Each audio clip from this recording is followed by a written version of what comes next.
Ny vava ka aza mitsahatra. Tesaloniana voalohany toko 5:7-10.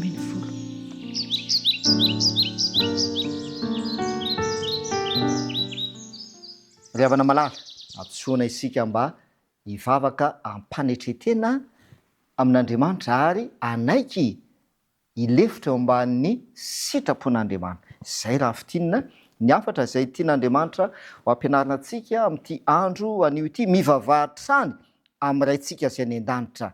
Arakaraka ny vavahantsika matetika amin'Andriamanitra mantsy no ahatonga ny fanahintsika ho voasintona hanakaiky an'Andriamanitra.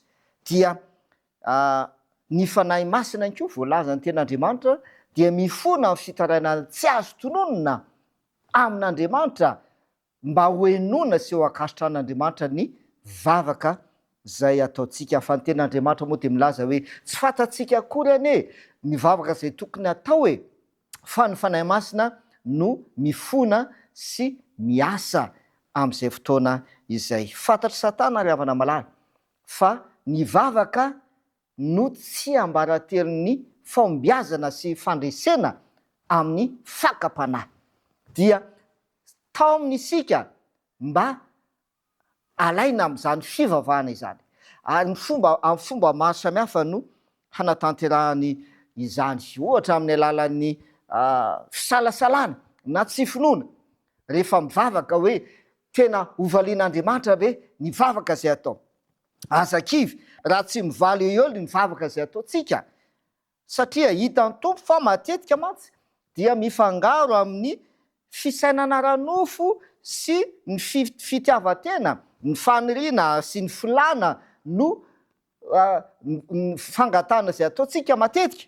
Dia tsy valian'Andriamanitra izany vavaka izany, satria fantatr'Andriamanitra fa tsy aso antsika izany, ka dia tsy omenantsika.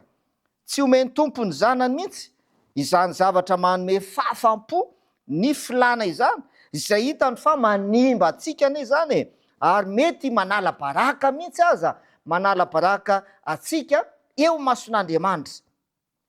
Ny fanirin-daza sy ny fanandratantena sy ny filana maro samihafa zany eo amin'ny fiainantsika.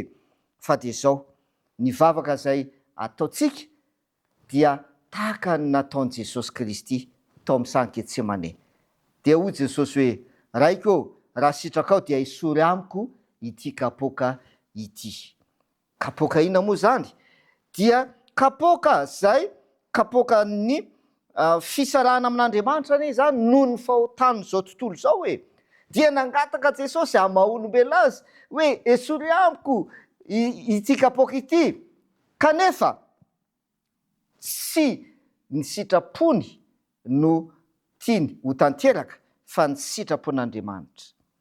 Ry havana malala, rehefa azontsika antoka fa tsy misy fomba hafa azo amonjena izao tontolo izao afa-tsy ny fanaovana solona ny tenan' Jesosy Kristy, dia mitohizan'le vavaka hoe kanefa aoka tsy ny sitrapoko ny atao fa ny anao. Na dia tena mafy taminy aza ny hisotro ilay kapoaka mangidy, dia ny fisarahana amin'Andriamanitra no ny fahotan'izao tontolo izao. Izany toe-tsaina milefitra nasehon'i Jesosy Kristy izany tamin'ny vavaka izay nataony, izany no toe-tsaina akasitra an'Andriamanitra. Izay le hoe toe-tsain'ny fileferana. Fantatr'Andriamanitra izay mahasoa anao. Na dia mbola tsy manonona vavaka akory aza ny vavanao, dia fantany izay mahasoa anao.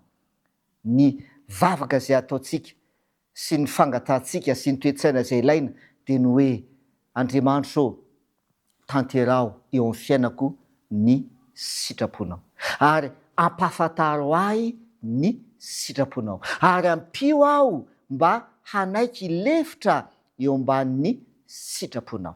Andiary vavakantsika raina izay ny an-danitra ô, ampianaro izay mba hilefitra anaiky eo ambanin'ny sitraponao. Ary indraindray dia tsy fantatray anie, tsy takatray mihitsy ny sitraponao ny fiainanay, dia ampio izay tompo mba hilefitra eo ambanin'izany sitraponao izany, ka tsy handeha araka ny filantenanay, tsy andeha araka ny fisainanay sy ny fihevitray, satria indraindray dia tsy mahasoa anay akory ny fangatahana zay ataonay aminao. Fa mahatoky izay fa fantatrao ny mahasoa anay tsirairay avy, dia tanterao eo amin'ny fiainanay tokoa ny sitraponao. Amin'ny anaran'i Jesosy, amen.